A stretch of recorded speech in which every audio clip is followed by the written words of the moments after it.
ಪ್ರೀತಿಯ ದ್ವಿತೀಯ PUC ವಿದ್ಯಾರ್ಥಿಗಳೇ, ಎಲ್ಲರಿಗೂ ಕೂಡ ಮತ್ತೊಮ್ಮೆ ನಮ್ಮ ಯೂಟ್ಯೂಬ್ ಚಾನಲ್ಗೆ ಸ್ವಾಗತವನ್ನು ಕೋರುತ್ತಿದ್ದೇನೆ. ಬಹಳ ಜನ ಕಮೆಂಟ್ಸ್ ಮೇಲೆ ಕಮೆಂಟ್ಸ್ ಆಗ್ತಾ ಇದ್ದೀರಾ, ಸರ್ ಈ ವರ್ಷ ಕ್ವಶನ್ ಬ್ಯಾಂಕ್ ರಿಲೀಸ್ ಆಗಿದೆ ಅಲ್ವಾ, ಅದರಲ್ಲಿ ಇರುವಂಥ ಗ್ರಾಮರಿಗೆ ನಮಗೆ ಕೀ ಆನ್ಸರನ್ನು ವಿತ್ ಎಕ್ಸ್ಪ್ಲನೇಷನ್ ಹೇಳ್ಕೊಡಿ ಅಂತ. ಹಾಗಾಗಿ ವಿದ್ಯಾರ್ಥಿಗಳೇ, ಈ ಒಂದು ವಿಡಿಯೋನ ಅಪ್ಲೋಡನ್ನು ಮಾಡ್ತಾ ಇದ್ದೇನೆ.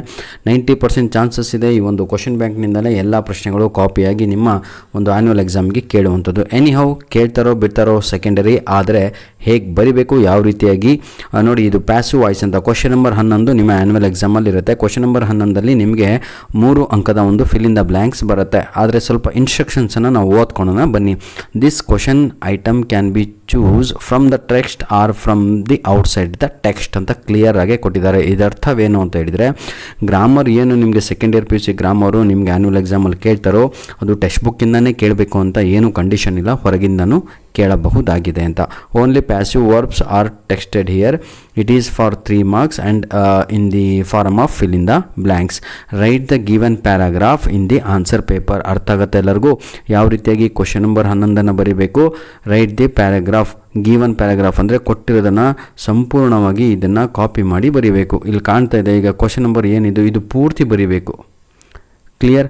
ಯಾಕೆ ಬರೀಬೇಕು ಸರ್ ಅಂದರೆ ಇಲ್ಲಿ ಇನ್ಸ್ಟ್ರಕ್ಷನ್ಸಲ್ಲಿ ಇದೆ ನೋಡಿ. Write the given paragraph in the answer paper, ಆಯಿತಾ, with the fill in the blanks clearly underline. ತುಂಬಿ ಆದ ಮೇಲೆ ಆನ್ಸರು ಅದು ಕರೆಕ್ಟಾಗಿ ಈ ರೀತಿಯಾಗಿ ಅಂಡರ್ಲೈನನ್ನು ಹಾಕಬೇಕು ಮಕ್ಕಳೇ ಅಂತ ಹೇಳಿದ್ದಾರೆ. ಎಲ್ಲರಿಗೂ ಅರ್ಥ ಆಗ್ತಾಯಿದೆ ಅಂದ್ಕೊಂಡಿದ್ದೀನಿ. ವಿಡಿಯೋ ಸ್ವಲ್ಪ ಲೆಂತಿ ಆಗುತ್ತೆ, ಯಾಕಂದರೆ 15 ಕ್ವಶನ್ಸ್ಗಳಿದ್ದಾವೆ. ಸ್ವಲ್ಪ ಪೇಷನ್ಸ್ ಇಟ್ಕೊಂಡ್ರೆ, ಯಾಕಂದರೆ ಒಮ್ಮೆ ನೋಡ್ಕೊಂಡು ಹೋಗ್ರೋ, ಆಯಿತಾ, ಹೆಲ್ಪ್ ಆಗುತ್ತೆ. ಬನ್ನಿ ವಿದ್ಯಾರ್ಥಿಗಳೇ, ನಾವು ಈಗ ಒಂದೊಂದಾಗಿ ಇದರ ಉತ್ತರಗಳನ್ನು ನೋಡ್ತಾ ನಾವು ಹೋಗೋಣ. Question number 11 my dear children, ನಿಮ್ಮ ಆ್ಯನ್ಯುವಲ್ ಎಕ್ಸಾಮಲ್ಲಿ, ಆಯಿತಾ. ಈಗ ನಾವು ನೋಡ್ತಾ ಹೋಗೋದಾದರೆ ನೋಡಿ, Raksha arrives at her college by 10 AM every day, ಆಯಿತಾ. She teaches English. She dash greet by her students and her arrival. Her classes ಬ್ರ್ಯಾಕೆಟಲ್ಲಿ ಲವ್ ಅಂತ ಇದೆ, ಈ ಕಡೆ ಬ್ರ್ಯಾಕೆಟಲ್ಲಿ ರೆಸ್ಪೆಕ್ಟ್ ಅಂತ ಇದೆ. ಈಗ ನಮಗೆ ಟೋಟಲ್ಲಾಗಿ 3 ಬ್ರ್ಯಾಕೆಟ್ಗಳು ಸಿಕ್ಕಿದ್ದಾವೆ. ಅಂದರೆ ನೋಡಿ 3 1, ಆಯಿತಾ. ಸ್ವಲ್ಪ ಈಗ ಮಾಡಿಬಿಡೋಣ ನೋಡಿ. 1 ನೆಕ್ಸ್ಟು 2 ಹರ್ ಕ್ಲಾಸಸ್, ಇಲ್ಲಿಂದ ಇಲ್ಲಿಗೂ 2, ಹೌದಲ್ವ. ಇದು ಇಲ್ಲಿಂದ ಇಲ್ಲಿವರೆಗೂ 1 ಮಾಡ್ಕೊಳ್ಳೋಣ. ಅಡ್ಜಸ್ಟ್ಮೆಂಟು ಆಗಲ್ಲ ಅಂತೀರಾ? ಆಗತ್ತಾ ಅವೆಲ್ಲ? ಬನ್ನಿ, 3 ಬಾಕ್ಸಸ್ ಆಯಿತು. ಈ 3 ಬಾಕ್ಸನ್ನು ಕರೆಕ್ಟಾಗಿ ತುಂಬಿದರೆ 3 ಮಾರ್ಕ್ಸ್ ನಿಮಗೆ ಸಿಗುತ್ತೆ. ಯಾವ ರೀತಿಯಾಗಿ ಬರೀಬೇಕು ಅನ್ನೋದನ್ನು ಹೇಳ್ಕೊಡ್ತೇನೆ. ಇದನ್ನು ಕಲಿತ್ರೆ ನೀವು ಏನು ಕೊಟ್ಟರು ಕೂಡ ಎಕ್ಸಾಮಲ್ಲಿ ಬರೀತೀರಾ. ಈಗ ನಮಗೆ ಇಲ್ಲಿ ಸಿಕ್ಕಿರುವಂಥದ್ದು ಏನು ಅಂತ ಹೇಳಿದರೆ, ಆಯಿತಾ, ಕ್ಲೂ ಏನು ಸಿಕ್ಕಿದೆ ಅಂದರೆ ನಾನು ಕ್ಲಿಯರಾಗಿ ತೋರಿಸ್ತಾ ಇದ್ದೀನಿ ನೋಡಿ. ಈಗ ಇಲ್ಲಿ ಎವ್ರಿ ಡೇ ಅಂತ ಇದೆ. ಎವ್ರಿ ಡೇ ಅಂತ ಹೇಳಿದರೆ ದಿನನಿತ್ಯ ಅಂತ. ದಿನನಿತ್ಯ ಅಂದರೆ ಅರ್ಥವೇನು ಅಂತ ಹೇಳಿದರೆ, ಅದು ಪ್ರೆಸೆಂಟ್ ಫಾರ್ಮಲ್ಲಿ ಇರಬೇಕು. ಆನ್ಸರು ಬರೆಯುವಂಥದ್ದು ನೀವು ಪ್ರೆಸೆಂಟ್ ಫಾರ್ಮಲ್ಲಿ ಇರಬೇಕು. ಪ್ರೆಸೆಂಟ್ ಅಂದರೆ ಅರ್ಥ ಆಗುತ್ತಲ್ವ ಎಲ್ಲರಿಗೂ. ಕ್ವಶನ್ ನಂಬರ್ 1 ಎಕ್ಸ್ಪ್ಲನೇಷನ್ ಮಾಡ್ತಾ ಇದ್ದೀನಿ, 2 ಇಂದ ಡೈರೆಕ್ಟಾಗಿ ಆನ್ಸರ್ ಹೇಳ್ತಾ ಹೋಗ್ತೀನಿ ಮಕ್ಕಳೇ. ಇಲ್ಲಿ ಪ್ರೆಸೆಂಟ್ ಟೆನ್ಸಲ್ಲಿ ಬರೀಬೇಕು. ಪಾಸ್ಟ್ ಟೆನ್ಸಲ್ಲಿ ಬರೆದ್ರೆ 0 ಮಾರ್ಕ್ಸ್ ಸಿಗುತ್ತೆ. ಹಾಗಿದ್ರೆ ಏನು ಬರೀಬೇಕು ಅನ್ನೋದು ಮುಖ್ಯ. ಬನ್ನಿ ಈಗ ವಿದ್ಯಾರ್ಥಿಗಳೇ, ಈಗ ಇದಕ್ಕೆ ಫಸ್ಟ್ 1 ಆನ್ಸರ್ ಬಂದು ನಿಮಗೆಲ್ಲರಿಗೂ ಕೂಡ ಈಗ ಆನ್ಸರನ್ನು ಬರೆದು ತೋರಿಸ್ತಾ ಇದ್ದೇನೆ. ಬನ್ನಿ ವಿದ್ಯಾರ್ಥಿಗಳೇ ನೋಡಿ, ಇದಕ್ಕೆ ಫಸ್ಟ್ 1 ಆನ್ಸರ್ ಬಂದು ಶಿ ಡ್ಯಾಶ್ ಗ್ರೇಟ್ ಅಂತ ಇದೆ. ಇದಕ್ಕೆ ಸರಿಯಾದ ಉತ್ತರ, ಆಯಿತಾ, she is greeted. Is GREETED. ಇದು ಆನ್ಸರು. ಯಾವುದು? ಕ್ವಶನ್ ನಂಬರ್ 1ಕ್ಕೆ ಆನ್ಸರು, ಆಯಿತಾ. ಫಸ್ಟ್ ಡ್ಯಾಶಿಗೆ ಆನ್ಸರ್ ಏನು? ಎಕ್ಸಾಮಲ್ಲಿ ಶಿ ಆದಮೇಲೆ ಈಸ್ ಗ್ರೀಟೆಡ್ ಅಂತ ಬರಿಬೇಕು. ಯಾವ ಬರಿಬೇಕು ಅಂತ ಕೇಳಿದಾದರೆ ತಾವುಗಳು, ನಾವು ಇಲ್ಲಿ ಕೊಟ್ಟಿರುವುದು ಏನು ಕೊಟ್ಟಿದ್ದಾರೆ? ಗ್ರೀಟ್ ಅಂತ ಕೊಟ್ಟಿದ್ದಾರೆ. ಇದಕ್ಕೆ V3 ಫಾರಮನ್ನು ಬರಿಬೇಕು. V3 ಫಾರಮ್ ಏನಾಗಿರುತ್ತೆ? ಅದು ಗ್ರೀಟೆಡ್ ಅಂತ ಆಗಿರುತ್ತೆ. ಕ್ಲಿಯರ್? ಈಗ ಬನ್ನಿ ವಿದ್ಯಾರ್ಥಿಗಳೇ, ಕ್ವಶನ್ನು ಯಾವುದು? ನಂಬರ್ 1 ಸೆಕೆಂಡ್ ಡ್ಯಾಶ್ ಅಂತ ನೋಡ್ತಾ ಹೋಗೋಣ. ಸೆಕೆಂಡ್ ಡ್ಯಾಶಲ್ಲಿ ಏನಿದೆ ಅಂತ ಮೊದಲು ನೋಡೋಣ. ಸೆಕೆಂಡ್ ಡ್ಯಾಶಲ್ಲಿ ಈಗ ಲವ್ ಅಂತ ಇದೆ, ಇಲ್ಲಿ ಕಾಣ್ತಾ ಇದೆ ಅಲ್ವಾ ನೋಡಿ. ಹರ್ ಕ್ಲಾಸಸ್. ಹರ್ ಕ್ಲಾಸಸ್ ಅಂತ ಹೇಳಿದರೆ ಇದು ಬಹುವಚನ, ಕ್ಲಾಸಸ್, ಹೌದಲ್ವಾ. ಹಾಗಾಗಿ ನಾನು ಇಲ್ಲಿ ಏನು ಮಾಡ್ತೀನಿ ಅಂದರೆ ಆರ್ ಅಂತ ಒಂದು ವರ್ಬನ್ನು ಬಳಸ್ತೀನಿ ನೋಡಿ. ಇಲ್ಲಿ ಸಿಂಗಲ್ ಆಗಿತ್ತು ಶಿ, ಹಾಗಾಗಿ ಈಸ್ ಅಂತ ಬಳಸಿದೆ. ಇಲ್ಲಿ ಕ್ಲಾಸಸ್ ಅಂತ ಇತ್ತು, ಆಯಿತಾ, ಇಲ್ಲಿ ಆರ್ ಅಂತ ಬಳಸಿದೆ. ಈಗ ಲವ್ ಅಂತ ಇದೆ, ಇದಕ್ಕೆ V3 ಫಾರಮ್ ಏನು ಅಂದರೆ ವರ್ಬ್ 3 ಲೌಡ್ ಅಂತ ಆಗುತ್ತೆ. ಇದು ಸೆಕೆಂಡ್ ಆನ್ಸರ್ ಆಗಿರುತ್ತೆ. ಅರ್ಥ ಆಗುತ್ತೆ ಅಂದ್ಕೊಂಡಿದ್ದೀನಿ ಎಲ್ಲರಿಗೂ. ವಿಡಿಯೋ ಸ್ವಲ್ಪ ಲೆಂತಿ ಆಗುತ್ತೆ, ಅಡ್ಜಸ್ಟ್ ಮಾಡ್ಕೊಳ್ಳಿ. ನೆಕ್ಸ್ಟು ಕ್ವಶನ್ ನಂಬರು 1 ಈಗ ನಾವು ನೋಡೋದಾದರೆ ಆನ್ಸರ್ 3ಯನ್ನು ನೋಡ್ತಾ ಹೋಗೋಣ. ಈಗ ಯಾವುದು ಉಳಿತು? ಈಗ ಆನ್ಸರ್ 3 ಉಳಿತು. ಏನಂತ ಇದೆ ಆನ್ಸರ್ 3 ನೋಡೋಣ. ಶಿ ಡ್ಯಾಶ್ ರೆಸ್ಪೆಕ್ಟ್ ಅಂತ ಇದೆ. ಇಲ್ಲೂ ಕೂಡ ಪ್ರೆಸೆಂಟ್ ಟೆನ್ಸಲ್ಲೇ ಬರೀಬೇಕು. ಯಾಕೆ ಸರ್ ಬರೀಬೇಕು ಅಂತ ನೀವು ಕೇಳೋದಾದರೆ ಇಲ್ಲಿ ಎವ್ರಿ ಡೇ ಅಂತ ಇದೆ, ಪ್ರತಿನಿತ್ಯ ಪ್ರತಿದಿನ ಅಂತ, ಹೌದಲ್ವಾ? ಶಿ ಸಿಂಗಲ್ಲು, ಹಾಗಾಗಿ ಅಲ್ಲಿ ಈಸ್ ಅಂತ ಮೊದಲು ಡ್ಯಾಶಲ್ಲಿ ಬರೀಬೇಕು. ನೆಕ್ಸ್ಟು ಈ ರೆಸ್ಪೆಕ್ಟೆಡ್, ಅದಕ್ಕೆ V3 ಫಾರಮನ್ನು ಬರೀಬೇಕು. ರೆಸ್ಪೆಕ್ಟೆಡ್ ಅಂತ RESPECTED. ಎಲ್ಲರಿಗೂ ಅರ್ಥ ಆಯಿತು ಅನಿಸುತ್ತೆ ನೋಡಿ. ಇದೇ ರೀತಿಯಾಗಿ ಇಲ್ಲ, ಇದು ಟೈಪ್ 1 ಆಯಿತು. ಈಗ ಟೈಪ್ 2 ಇದು ಕೂಡ ನಿಮಗೆ ಸ್ವಲ್ಪ ಕಲಿಸ್ತಾ ಹೋಗ್ತೇನೆ. ಈಗ ನಾವು ಪ್ರೆಸೆಂಟು ಆನ್ಸರ್ಸನ್ನು ಬರೆದ್ವಿ. ಈಗ ಪಾಸ್ಟ್ ಟೆನ್ಸ್ ಆನ್ಸರ್ಸಿನ ಒಂದು ಇದಿದೆ, ನೋಡೋಣ ಬನ್ನಿ. ನೋಡಿ ಈಗ second question. The Navdanya movement dash start in 1987. More than 3000 rice varieties dash save under this movement. Today biodiversity ನೋಡಿ ಆಯಿತಾ, intensive form of farming dash by many farmers across the country ಅಂತ ಇದೆ. ಈಗ ನವಧನ್ಯ ಮೂಮೆಂಟು ಆಯಿತಾ 1987ರಲ್ಲಿ ಸ್ಟಾರ್ಟ್ ಆಗಿದ್ದು ನೋಡಿ. Start ಆಗಿದ್ದು ಅಂದ್ರೆ ಅರ್ಥ ಏನು ತಮ್ಮ? ಇಲ್ಲಿ ಮೊದಲನೆಯ ಡ್ಯಾಶಲ್ಲಿ ಏನಿದೆ ನಮಗೆ ಇದೇ ಇರೋದು. ಏನಿದೆ ನೋಡೋಣ ಬನ್ನಿ. ಇಷ್ಟೇ ಆಯಿತಾ. ಈಗ ಇದಕ್ಕೆ ಆನ್ಸರ್ ಏನು ಬರೀಬೇಕು ಅದು ಮುಖ್ಯವಾಗಿರುವಂಥದ್ದು. ನೋಡಿ ಇದು ಸ್ಟಾರ್ಟ್ ಆಗಿದ್ದಲ್ವ, ಹಾಗಾಗಿ ಇದನ್ನು ನಾವು ಪಾಸ್ಟ್ ಟೆನ್ಸಲ್ಲಿ ಇರೋದಕ್ಕೆ ವಾಸ್ ಅಂತ ಬರಿತೀವಿ ಆ ಮೂಮೆಂಟು ಆಯಿತಾ. ಇದಕ್ಕೆ ಸ್ಟಾರ್ಟೆಡ್ STARTED, ಇದು ಸ್ಮಾಲ್ ಲೆಟರ್ ಇರಬೇಕು ಆಯಿತಾ. ನೋಡಿ ವಾಸ್ ಸ್ಟಾರ್ಟೆಡ್ ಅನ್ನುವಂಥದ್ದು ಸರಿಯಾದ ಉತ್ತರ, first answer.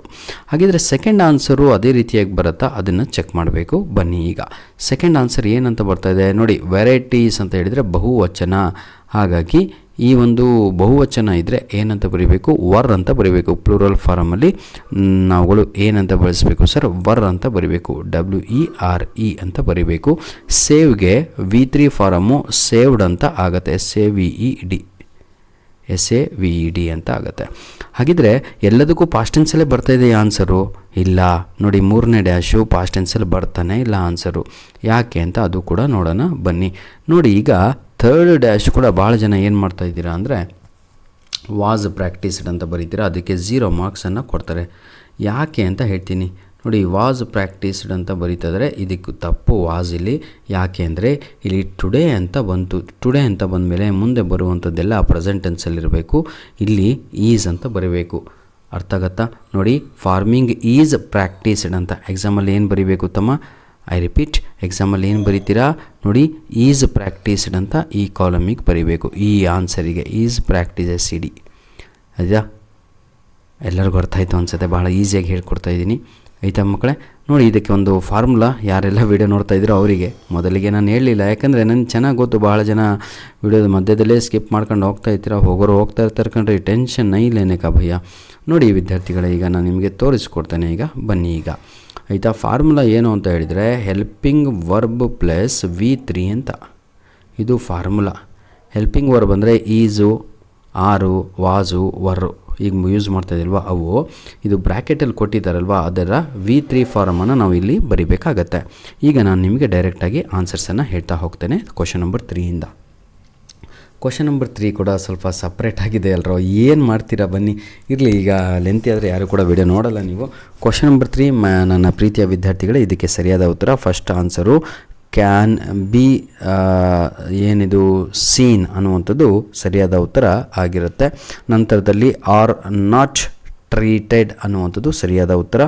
Third one is neglected ಅಂತ ಬರೀಬೇಕು. ಈಸ್ ನೆಗ್ಲೆಕ್ಟೆಡ್ ಅಂತ ಬರೀಬೇಕಾಗತ್ತೆ. ಕ್ಲಿಯರ್?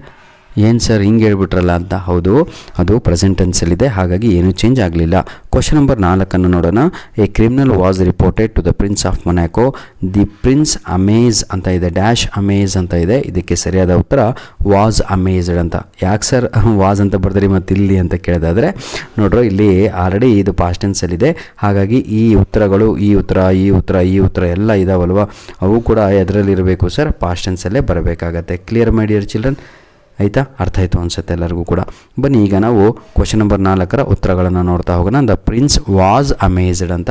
ಸೆಕೆಂಡ್ ಇಲ್ಲಿ for a murder had been committed ಅನ್ನುವಂಥದ್ದೇ ಸರಿಯಾದ ಉತ್ತರ ಆಗತ್ತೆ. Had been committed in his toy kingdom ಅನ್ನುವಂಥದ್ದು ರೈಟ್ ಆನ್ಸರ್. ಲಾಸ್ಟಿಗೆ ದ ಮಿನಿಸ್ಟರ್ಸ್ ವರ್ ಸಮಂಡ್ ಅನ್ನುವಂಥದ್ದು ಸರಿಯಾದ ಉತ್ತರ ಆಗತ್ತೆ. ಆಯಿತಾ? ಕ್ವಶನ್ ನಂಬರ್ 5 ನೋಡೋಣ. ದ ಡೊನಾಲರ got up to go home. She dash support ಅಂತ ಇದೆ ನೋಡಿ, ಎಷ್ಟು ಈಸಿಯಾಗಿದೆ. ಶಿ ಆಯಿತಾ, ಇದಕ್ಕೆ ಆನ್ಸರ್ ಈಗ ಆಯಿತಾ, ಇಲ್ಲಿ 2 ಇದು 3 ಡ್ಯಾಶ್ ಆಯಿತು. ಹಾಗಿದ್ರೆ ಆನ್ಸರ್ ಏನು ಬರೀತೀರ ಮಕ್ಕಳೇ ನೋಡಿ, ಇದಕ್ಕೆ ವಾಸ್ ಸಪೋರ್ಟೆಡ್ ಅನ್ನುವಂಥದ್ದು ಸರಿಯಾದ ಉತ್ತರ. ವಾಸ್ ಸಪೋರ್ಟೆಡ್ ಅಂತ ಬರೀಬೇಕು ಆಯಿತಾ. ಇದಕ್ಕೆ ಆನ್ಸರ್ ಏನು ಬರೀತೀರಾ ಈಗ, ಯಾವ್ದು ಹೇಳಿ ನೋಡೋಣ. Question 2 fill in the blanks 2ಕ್ಕೆ ಏನು ಬರೀತಾರೆ, ಇಲ್ಲಿದೆ ಅದು ನೋಡಿ. She turned her head. ಅವಳ ಅಂದರೆ ಸಿಂಗಲ್ಲು, ಹಾಗಾಗಿ ಈಗಲೂ ಕೂಡ ಮತ್ತೆ ಏನು ಬರುತ್ತೆ, ವಾಸ್ ಅಂತಲೇ ಬರುತ್ತೆ. ವಾಸ್ ಅಂತ ಬರೆದು ಸರ್ಪ್ರೈಸ್ಡ್ ಅಂತ ಬರೀಬೇಕು. ಸರ್ಪ್ರೈಸ್ಡ್ ಅಂತ ಅರ್ಥ ಆಗುತ್ತೆ ಅನಿಸುತ್ತೆ ಎಲ್ಲರಿಗೂ. ಬನ್ನಿ ಈಗ 3ನೇ ಡ್ಯಾಶನ್ನು ನೋಡೋಣ. ಇದಕ್ಕೆ ಸರಿಯಾದ ಉತ್ತರ ವಿಚ್ ನೋಡಿ ಆಯಿತಾ, ಅದು ಕಂಟಿನ್ಯೂ ಇದು ಕೂಡ ಇರುವಂಥದ್ದು. ಸಿ Don Gonzalo picking up the wallets which had been dropped ಅನ್ನುವಂಥದ್ದು ರೈಟ್ ಆನ್ಸರ್ ಆಗಿರುತ್ತೆ. ಹ್ಯಾಡ್ ಬೀನ್ ಡ್ರಾಪ್ಡ್ ಅಂತ. ಕ್ವಶನ್ ನಂಬರ್ 6 ನೋಡೋಣ ವಿದ್ಯಾರ್ಥಿಗಳೇ. ಬನ್ನಿ ಈಗ. ಬಸವ ಟ್ರೈ ಟು ಔಟ್ಶೈನ್ ಅಂತ ಇದೆ. A palatial house dash build ಅಂತ ಇದೆ. 6ನೇ ಪ್ರಶ್ನೆಗೆ ಸರಿಯಾದ ಉತ್ತರ ವಾಸ್ ಬಿಲ್ಟ್ ಅನ್ನುವಂಥದ್ದು ರೈಟ್ ಆನ್ಸರ್ ಆಗಿರುತ್ತೆ ಆಯಿತಾ. ಸೆಕೆಂಡ್ ಆನ್ಸರ್ ಇದರಲ್ಲಿ ಇದಕ್ಕೆ ವರ್ ಅಪಾಯಿಂಟೆಡ್ ಅನ್ನುವಂಥದ್ದು ರೈಟ್ ಆನ್ಸರು. ಇನ್ನೊಂದು ಕಡೆ 6ನೇ ಪ್ರಶ್ನೆ ಲಾಸ್ಟ್ ಆನ್ಸರು ವರ್ ಇನ್ವೈಟೆಡ್ ಅನ್ನುವಂಥದ್ದು ರೈಟ್ ಆನ್ಸರ್ ಆಗಿರುತ್ತೆ. ಕ್ವಶನ್ ನಂಬರ್ 7 ನೋಡೋಣ. ಲಾಸ್ಟ್ ನೈಟ್ ಅಂತ ಇದೆ ಅಲ್ವಾ. I had a very strange dream. I had the dream of going to great place which dash god by angels ಅಂತ ಇದೆ ಆಯಿತಾ. ಈಗ ಕ್ವಶನ್ ನಂಬರ್ 7 ಇದಕ್ಕೆ ಸರಿಯಾದ ಉತ್ತರ ಬಂದು ವಾಸ್ ಗಾರ್ಡೆಡ್ ಅನ್ನುವಂಥದ್ದು ರೈಟ್ ಆನ್ಸರ್ ಆಗಿರುತ್ತೆ. ಸೆಕೆಂಡ್ ಆನ್ಸರು ಇದಕ್ಕೆ ವಾಸ್ ನಾಟ್ ಸೀನ್ ಅನ್ನುವಂಥದ್ದು ರೈಟ್ ಆನ್ಸರ್ ಆಗಿರುತ್ತೆ. ಇನ್ನೊಂದು ಐ ವಾಸ್ ನೋಡಿ ಬ್ರಿಂಗಿಗೆ ಬ್ರಾಟ್ ಅಂತ ಬರೀಬೇಕು ಆಯಿತಾ. ವಾಸ್ ಬ್ರಾಟ್ ಅನ್ನುವಂಥದ್ದು ರೈಟ್ ಆನ್ಸರ್ ಆಗಿರುತ್ತೆ. ಕ್ವಶನ್ ನಂಬರ್ 8 ನನ್ನ ಪ್ರೀತಿಯ ವಿದ್ಯಾರ್ಥಿಗಳೇ. ಫಸ್ಟ್ ಆನ್ಸರು ವಾಸ್ ಆಫರ್ಡ್ ಅಂತ. ಸೆಕೆಂಡ್ ಆನ್ಸರು ಏನಂತೀರ ತಗೊಳ್ಳು ವಾಸ್ ಎಕ್ಸ್ಪೆಕ್ಟೆಡ್ ಅಂತ. ಇದು ಕೂಡ ಪ್ಲೂರಲ್ ಇದೆ. ಈಗ ವರ್ ಕನ್ಸಿಡರ್ಡ್ ಅಂತ. 2 ಸಿಂಗುಲರು 1 ಪ್ಲೂರಲ್ ಆಯಿತು. Question number 9 Marcus was doing things in a grand style. ನೋಡ್ರೋ ನೀಟಾಗಿ ಬರ್ಕೊಂಡ್ರೆ ನಿಮಗೆ ಯಾಕೆ ಹೇಳ್ತಾ ಇದ್ದೀನಿ ಅಂತ ಹೇಳಿದರೆ, ಇದರಲ್ಲೇ ನಿಮ್ಮ ಆ್ಯನ್ಯುವಲ್ ಎಕ್ಸಾಮಿಗೆ ಪ್ರಿಪೇಟರಿ ಎಕ್ಸಾಮಿಗೆ ಬರುವ ಸಾಧ್ಯತೆಗಳು ಬಹಳ ಅಂದರೆ ಬಹಳ ಇದ್ದಾವೆ. ನಿಮ್ಮ ಕ್ವಶನ್ ಬ್ಯಾಂಕು ಅದು ಈ ಸಲ ನಿಮಗೆ ಬಹಳ ಪಾಸಿಟಿವ್ ಇದೆ ಸರ್. ಅದನ್ನು ಸಂಪೂರ್ಣವಾಗಿ ಒಮ್ಮೆನಾದರೂ ನೋಡ್ಕೊಂಡು ಹೋಗಿ. ಕ್ವಶನ್ ಬ್ಯಾಂಕನ್ನು ಪ್ರಿಂಟ್ ಹಾಕ್ಸ್ಕೊಂಡು ಅದರಲ್ಲಿ ಆನ್ಸರನ್ನು ಬರ್ಕೊಳ್ಳಿ ಹೇಳಿದವು. ಕ್ವಶನ್ ನಂಬರ್ 9 ಇದನ್ನು ಆನ್ಸರನ್ನು ಹೇಳ್ತಾ ಇದ್ದೀನಿ ನೋಡಿ. First answer was hired. Second answer was stationed. Last answer advice was given ಅನ್ನುವಂಥದ್ದು ರೈಟ್ ಆನ್ಸರ್ ಆಗಿರುತ್ತೆ. ಕ್ವಶನ್ ನಂಬರ್ 10 ಪ್ರೀತಿಯ ವಿದ್ಯಾರ್ಥಿಗಳೇ. ಇಲ್ಲಿ ನೋಡಿ gents cycle have certain advantages these dash by some women as these have an additional bar from the seat to the handle ಅಂತ ಇದೆ. Question number 10 ಎಲ್ಲವೂ ಕೂಡ ಪ್ರೆಸೆಂಟ್ ಟೆನ್ಸಲ್ಲಿದೆ. ಹಾಗಾಗಿ ನಾನು ಪ್ರೆಸೆಂಟ್ ಟೆನ್ಸಲ್ಲೇ ಆನ್ಸರನ್ನು ಬರೀಬೇಕು. ಇದು ನಿಮ್ಮ ತಲೆಗೆ ಬರಬೇಕು. ಹಾಗಾಗಿ ಫಸ್ಟ್ ಆನ್ಸರು ಆರ್ ಪ್ರಿಫರ್ಡ್ ಅಂತ. Second answer can be seated ಅಂತ. 3ನೇ ಆನ್ಸರು ಈಸ್ ಡನ್ ಅಂತ. ಕ್ವಶನ್ ನಂಬರ್ 11 ವಿದ್ಯಾರ್ಥಿಗಳೇ. Monaco was called A toy Kingdom ಆಯಿತಾ. ಮೊನಾಕೋವನ್ನು ಟಾಯ್ ಕಿಂಗ್ಡಮ್ ಅಂತ ಕರೀತಾಯಿದ್ರು. ಎ ಮರ್ಡರ್ ಡ್ಯಾಶ್ ಅಂತ ಇದೆ. ವಾಸ್ ಕಮಿಟೆಡ್ ಅಂತ ಬರಬೇಕು. ಯಾಕೆ ಬರಬೇಕು ಸರ್, ಪಾಸ್ಟ್ ಟೆನ್ಸಲ್ಲೇ ಇದೆ sentence. The criminal was sentenced ಅಂತ ಬರಬೇಕು 2ನೇ ಆನ್ಸರು. 3ನೇ ಆನ್ಸರು ಇದಕ್ಕೆ ವಾಸ್ ಆಸ್ಕ್ಡ್ ಅಂತ ಬರಬೇಕು. ಇದು ಲಾಸ್ಟ್ ಇಯರು ಆಯಿತಾ ಎಕ್ಸಾಮ್ 1ನಲ್ಲಿ ಕೇಳಿದಂತಹ ಪ್ರಶ್ನೆ ಆಗಿರುತ್ತೆ. ನೋಡಿ ಇಲ್ಲೆಲ್ಲ ಇದೆ ನೋಡಿ ಇಲ್ಲೇ ಆಯಿತಾ. ಕ್ವಶನ್ ಬ್ಯಾಂಕಲ್ಲೇ ಇದೆ ನಿಮ್ಮದು. ಹಾಗೆ ಕ್ವಶನ್ ನಂಬರ್ 12 ನೋಡೋಣ. The cycling movement dash initiate ಅಂತ ಇದೆ ಆಯಿತಾ. ವಾಸ್ ಇನಿಷಿಯೇಟೆಡ್ ಅನ್ನುವಂಥದ್ದು ಸರಿ. ಸೆಕೆಂಡ್ ಒನ್ ವರ್ ಎನ್ಕರೇಜ್ಡ್ ಅಂತ ಬರೀಬೇಕು. ಯಾಕಂದರೆ ರೂರಲ್ ವಿಮೆನ್ ಅಂತ ಇದೆ. ವಿಮನ್ ಅಂದರೆ ಬಹುವಚನ, ಹಾಗಾಗಿ plural form. So our right answer is that is were encouraged ಅಂತ. Next the famous cycling song was return ಅನ್ನುವಂಥದ್ದು ರೈಟ್ ಆನ್ಸರ್ ಆಗಿರುತ್ತೆ. ಈಗ ಕ್ವಶನ್ ನಂಬರ್ 13 ನೋಡೋಣ ವಿದ್ಯಾರ್ಥಿಗಳೇ. ಬನ್ನಿ ಈಗ ಕ್ವಶನ್ ನಂಬರ್ 13 ಕೂಡ ಎಕ್ಸಾಮ್ 3ನಲ್ಲಿ ಕೇಳಲಾಗಿತ್ತು 2025ನಲ್ಲಿ. Borges observes that all things dash have gave ಅಂತ ಇದೆ ನೋಡಿ. ಇಲ್ಲೂ ಕೂಡ ಅಷ್ಟೇ. ಇದು ಕೂಡ ಕ್ವಶನ್ ನಂಬರ್ 13. ಇದು ಕೂಡ ಏನಂತೀರ ತಾವುಗಳು ಪ್ರೆಸೆಂಟ್ ಫಾರ್ಮಲ್ಲಿದೆ. ಹಾಗಾಗಿ ಈಗ ಇದನ್ನು ಸ್ವಲ್ಪ ಎಕ್ಸ್ಪ್ಲನೇಷನ್ ಮಾಡ್ತಾನೆ ಹೋಗ್ತೀನಿ ನೋಡಿ. ಈಗ ಇಲ್ಲಿ ಒಂದು ಡ್ಯಾಶ್ ಇದೆ ಹೌದಲ್ವಾ, ಇಲ್ಲಿ ಒಂದು ಡ್ಯಾಶ್ ಇದೆ, ಇಲ್ಲಿ ಒಂದು ಡ್ಯಾಶ್ ಇದೆ, ಇಲ್ಲಿಂದ ಇಲ್ಲಿವರೆಗೂ ಒಂದದು, ಇದು ಕೂಡ ಸೇರ್ಕೊಂಡು ಆಯಿತಾ. ಬನ್ನಿ ಹಾಗಿದ್ರೆ ವಿದ್ಯಾರ್ಥಿಗಳೇ ಈಗ ಏನಂತೀರ ತಾವುಗಳು ಆನ್ಸರನ್ನು ನೋಡ್ತಾ ಹೋಗೋಣ ಬನ್ನಿ. ಫಸ್ಟ್ ಡ್ಯಾಶಿಗೆ ಸರಿಯಾದ ಉತ್ತರ ಬಂದು ಹ್ಯಾವ್. ನೋಡಿ ಹ್ಯಾವಿಗೆ ಹ್ಯಾವೇ ಬರೆದೆ ನಾನು. ಯಾಕೆ ಗೊತ್ತಾ, ಅದು present form. Been V3 form ಬರೀಬೇಕು. ಗೀವನ್ ನೋಡಿ, ಪ್ರೆಸೆಂಟ್ ಪರ್ಫೆಕ್ಟ್ ಟೆನ್ಸ್ ಮಾಡಬೇಕು ಅಂದರೆ ಹ್ಯಾವ್ ಬೀನ್ ಗಿವನ್ ಅಂತ ತಾವುಗಳು ಬರೀಬೇಕಾಗತ್ತೆ, ನೆನಪಿರಲಿ. ಈಗ ಕ್ವಶನ್ ನಂಬರ್ 2 ಏನದಕ್ಕೆ 13ನೇ ಡ್ಯಾಶಿಗೆ ಬಿ ಆನ್ಸರ್ ಏನಾಗ್ಬೋದು ಅಂತ, ಆಯಿತಾ. ಆನ್ಸರಲ್ಲಿ ಮಸ್ಟ್ ಸಿ ಅಂತ ಇದೆ. ಮಸ್ಟ್ ಸಿ ಅಂತ ಬಹಳ ಈಸಿ ನೋಡಿ. Must be seen, SEEN answer ಇದಕ್ಕೆ. ಮಸ್ಟ್ ಬಿ ಸೀನ್ ಹೇಗೆ ಸರ್ ಅಂತ ಹೇಳಿದರೆ, ಮಸ್ಟಿಗೆ ಮಸ್ಟ್ ಅಂತ ಬರೆದ್ವಿ, ಆಯಿತಾ. ಇಲ್ಲಿ ಮಾಡಲ್ ವರ್ಬ್ಸ್ ಬಂದಾಗ ನಾವುಗಳು ಬಿ ಅಂತ ಯೂಸ್ ಮಾಡ್ತೀವಿ. ಮಾಡಲ್ ವರ್ಬ್ಸ್ ಮಸ್ಟ್ ಅನ್ನುವಂಥದ್ದು. ಸಿಗೆ V3 ಫಾರಮ್ ಸೀನ್ ಅಂತ ಆಗುತ್ತೆ ಅಷ್ಟೇ. ಬನ್ನಿ ವಿದ್ಯಾರ್ಥಿಗಳೇ, ಲಾಸ್ಟು ಇದು ಬಹಳ ಈಸಿಯಾಗಿದೆ, ಇದನ್ನು ಹೇಳ್ಬಿಡ್ತೀನಿ. ಹೀಗೆ ಪ್ರೆಸೆಂಟ್ ಟೆನ್ಸಲ್ಲಿ ಇದ್ದಿದ್ದಕ್ಕೆ ಇಲ್ಲಿ ಈಸ್ ಟ್ರಾನ್ಸ್ಮ್ಯೂಟೆಡ್ ಅಂತ ಬರಿತೀನಿ. ಕ್ವಶನ್ ನಂಬರ್ 13 ಇದೇ ಸರಿಯಾದ ಉತ್ತರ. ಕ್ವಶನ್ ನಂಬರ್ 14 ನೋಡೋಣ ವಿದ್ಯಾರ್ಥಿಗಳೇ. ಬನ್ನಿ ಈಗ ಕ್ವಶನ್ ನಂಬರ್ 14 ಲಾಸ್ಟ್ ಸ್ಟೇಜಲ್ಲಿದ್ದೀವಿ, ಯಾರು ಕ್ವಿಟ್ ಮಾಡಬೇಡಿ. Borges literary reading was Grimm's fairy tales ಅಂತ ಇದೆ ನೋಡಿ. ಇದು ಕೂಡ ಅಷ್ಟೇ ಪಾಸ್ಟ್ ಟೆನ್ಸಲ್ಲಿ ಬಂತು. ಎಲ್ಲಿದೆ, ಹೆಂಗಪ್ಪ ಕಂಡುಹಿಡಿದು ಪಾಸ್ಟ್ ಟೆನ್ಸು ಅಂದರೆ, ತಮ್ಮ ಇಲ್ಲೇ ವಾಸ್ ಅಂತ ಕೊಟ್ಟಿದ್ರಲ್ವ, ಇದೇ ಪಾಸ್ಟ್ ಟೆನ್ಸ್. ಹಾಗಾಗಿ ಇಲ್ಲೂ ಕೂಡ ವಾಸ್ ಅಂತ ಬರುತ್ತೆ. ವಾಸ್ ಅಂತ ಯಾಕೆ ಬರುತ್ತೆ ಅಂದರೆ, ಇಟ್ಟು ಸಿಂಗಲ್ ಅಲ್ವಾ, ಇಟ್ಟು ಇಲ್ಲಿ ಇಟ್ ಅಂತ ಕಾಣ್ತಾ ಇದೆ ಏನರೋ, ಅದು ಸಿಂಗಲರ್ ಆಗಿದೆ. ಹಾಗಾಗಿ ಕ್ಲಿಯರ್ ಮೀಡಿಯರ್ ಅರ್ಥ ಆಯಿತು ಅನಿಸುತ್ತೆ.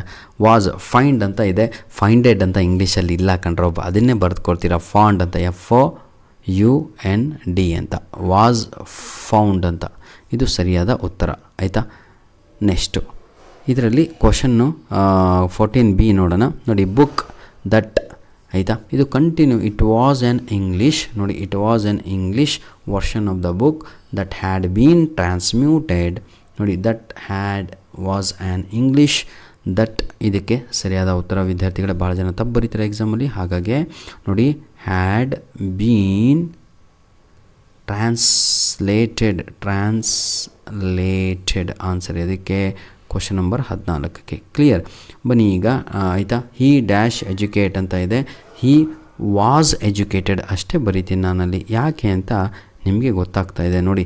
ಹಿ ಅನ್ನೋದು ಸಿಂಗ್ಯುಲರ್, ಹಾಗಾಗಿ ವಾಸ್ ಅಂತ ಬರೆದೆ, ಇದಕ್ಕೆ ಎಜುಕೇಟೆಡ್ ಅಂತ ಬರಿತೀನಿ ಅಷ್ಟೇ, ಮತ್ತೇನೂ ಇಲ್ಲ. ಇದು 2025ನಲ್ಲಿ ಕೇಳಿದಂಥದ್ದು ಎಕ್ಸ್ಟ್ರಾ ಪ್ರಾಕ್ಟೀಸ್ ಪೇಪರಲ್ಲಿ. ಬನ್ನಿ ವಿದ್ಯಾರ್ಥಿಗಳೇ, ಲಾಸ್ಟ್ ಕ್ವಶನಲ್ಲಿದ್ದೀವಿ. Chipko movement took place in the Garhwal region. It dash ಅಂತ ಇದೆ, ಎಲ್ಲರಿಗೂ ಕೂಡ ಗೊತ್ತು. ಇದಕ್ಕೆ ಏನಂತ ಬರೀತೀರ ರೀ? ನೋಡಿ ಇಲ್ಲಿ ಏನಂತ ಇದೆ, ಪಾಸ್ಟ್ ಟೆನ್ಸ್ ವರ್ಬ್ ಇದೆ, ಹಾಗಾಗಿ ಇಲ್ಲೂ ಕೂಡ ವಾಸ್ ಅಂತಲೇ ಬರಬೇಕು. ವಾಸ್ ಸಪೋರ್ಟೆಡ್, SUPPORTED, ಇದು ಸರಿಯಾದ ಉತ್ತರ ಆಗುತ್ತೆ. ನೆಕ್ಸ್ಟು ಇನ್ನೊಂದು ಯಾವ್ದು ರೀ, ಸೆಕೆಂಡ್ ಕ್ವಶನ್ನು ಆಪೋಸ್ ಅಂತ ಇದೆ. ಆಪೋಸಿಗೆ ಏನು ಬರೀಬೇಕು, large scale of deforestation was opposed, APPOSED, ಇದೇ ಸರಿಯಾದ ಉತ್ತರ ಆಗಿರುತ್ತೆ. Last question my dear children, many songs ಅಂತ ಇದೆ, ಅದು ಪ್ಲೂರಲ್ ಫಾರಮ್ ಆಗುತ್ತೆ ಸಾಂಗ್ಸು, ಹಾಗಾಗಿ ಇಲ್ಲಿ ವರ್ ಅಂತ ಬರ್ಕೊಳ್ಳಿ ಫಸ್ಟು. ಇದಕ್ಕೆ V3 ಫಾರಮ್ಮು ಕಾಂಪೋಸ್ಡ್, COMPOSED ಅಂತ ಬರೆದ್ರೆ ಮುಗೀತು ಕಂಡ್ರು ಅಷ್ಟೇ. ಧನ್ಯವಾದಗಳು. ನಿಮ್ಮ ಪ್ರೀತಿ ವಿಶ್ವಾಸ ಸದಾ ನಮ್ಮ ಜೊತೆ ಹೀಗಿರಲಿ. 15 ಪ್ಯಾಸಿವ್ ವಾಯ್ಸನ್ನು ಕೊಟ್ಟಿದ್ದೇನೆ, ಇದರ 15ಕ್ಕೆ 15 ಕಲಿತ್ರೆ, ಯಾಕಂದರೆ ಎಲ್ಲ ವೆರೈಟೀಸ್ ಕೂಡ ಇದರಲ್ಲಿ ಇದೆ. ಧನ್ಯವಾದಗಳು. All the best my dear children. God bless you all.